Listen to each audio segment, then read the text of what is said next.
Biomarita Ray's Nanlong just when armed gunmen identified as Fulani herdsmen invaded about 19 villages mainly in Barkanladi, Mangu and Riama local government areas of Plateau State. All that the villages wanted was to escape to safety. While some lost their lives in the ensuing confusion, thousands made it to safe places in areas where they're totally strangers. Running in groups in search of where to lay the heads, they found themselves in available spaces now designated as internally displaced persons (IDP) camps, which number about 20, spread across Barkanladi, Riam and Jos South local government areas. Having escaped from danger, new challenges stare the displaced persons in the face, as many who escaped with just the clothes on them are now in need of other basic things like food, sanitary facility, clothing and appropriate shelter. The displaced persons, approximately 11,000, are confronted with unfavorable conditions as the rains and attendant cold cause diverse sicknesses ranging from diarrhea, cold, cough, catarrh, malaria, fever to vomiting, among others. So far, 2 people have delivered babies in the prevailing conditions, 4 have died and many more anxiously seeking to escape the horrible conditions in the different camps as people mill around the available spaces, defecating in the open and without access to clean water. Epidemic looms in the camps. Though there is some level of intervention from the state government, organized groups and individuals, the people desperately miss the homes and seek urgent help from government and other relevant authorities to enable them return there. In the mini depot camp in Riama local government area, there have been reported cases of diarrhea and vomiting. The Plateau State Commissioner for Health, Kudin Kamshak, and the spokesman of the Red Cross Society of Nigeria in the state, Masara Usman, confirmed. Apart from these, there have been cases of various degrees of injuries sustained as people, especially the aged, struggle to get access to mat, sleeping space, and food. 4 people were also reported dead, but Kamshak said he only knew about the injured. One of the deceased, an aged man, was sick before coming to the mini depot camp, but poor feeding, sanitary conditions and lack of quality medical care aggravated the situation. 2 died in the same camp due to a motorcycle accident they had while going outside the camp to seek supplies for the families. An old woman reportedly died of shock at the camp in Barkanladi local government area after a surveillance helicopter was said to have flown over the camp, scaring her. At the Geosciences School at Zawun, Jos South local government area where over 2,000 persons are camped, displaced persons are down with common cold, malaria, some are diabetic, and some have high blood pressure and do not have access to drugs. Kamshak told Saturday Vanguard, "Yes, there has been an incident somewhere in Riam, we have dispatched people there and they're putting up the report, we have intervened. I'm not aware of any death, but I know some people visited the camps and met people with injuries and they called my attention. Government is taking care of all the people that were injured, so we said they should send them to Plateau Hospital, Jankwanawajuf, depending on the choice of the patients, and government will take care of the bills." At the time of this report, the spokesman of the Red Cross Society of Nigeria, Masara Usman, stated, "Over the past 5 days we have been going round the camps, and so far we have visited 5 camps, and what we have been doing need assessment because there are required standards for any humanitarian organization to access or qualify for any intervention anywhere.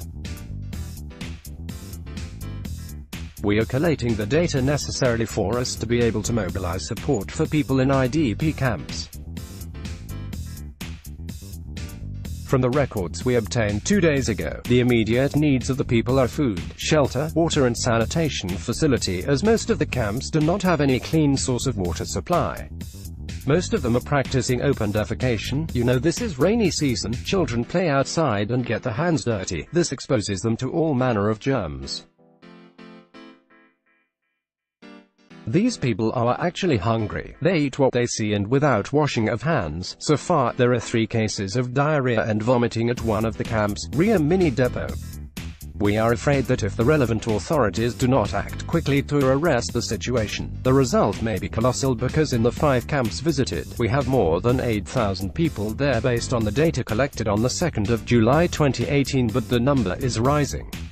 One of the camp leaders at Geosciences, Ezekiel Adu, stated, "We have over 2,000 people here and more are still coming in. We have series of problems. 2 women have given birth, children not having where to sleep, they are in the cold, having catarrh, cough, malaria, fever and others." In the camp here, as you can see, we need food, clothing, mattresses to sleep on and blankets to keep warm.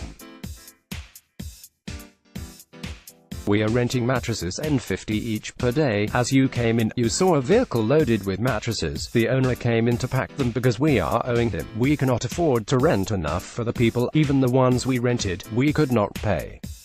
What we do is to spread them on the ground and whoever gets a place will lie down. We are lucky that some people agreed to accommodate those who gave birth. We are suffering here. We don't want to stay in camp but to return to our ancestral homes. Government at all levels should come to our aid and assist us go back to our homes. You can see women, men, old and young, children exposed in this weather condition. A displaced person from Gindanakwati, NGO Vogyang, who lamented the helpless situation in camp, made a passionate appeal that efforts be made for them to return to their homes. According to her, "This is rainy season, we were running for our lives and we ended up here. We thank God that we are alive, though we really lost a lot. We lost people, food, barns and some people here. The farms were overrun by herders who took the cows to destroy everything in the farms. We cannot stay here indefinitely. See the condition here, no place for us as women to take care of ourselves. We don't even have anywhere to sleep. If you don't get a space on the mattresses spread on the ground, we spread our wrappers on the ground and in the morning, you continue with the dirty wrapper." However, worried by the renewed spate of killings in Plateau State, women groups, including the state chapter of the National Council of Women's Societies Nigerian NCWS and that of Women for Women and He4She W4W He4She, have called citizens to eschew violence and embrace dialogue as a means of settling dispute of whatever form.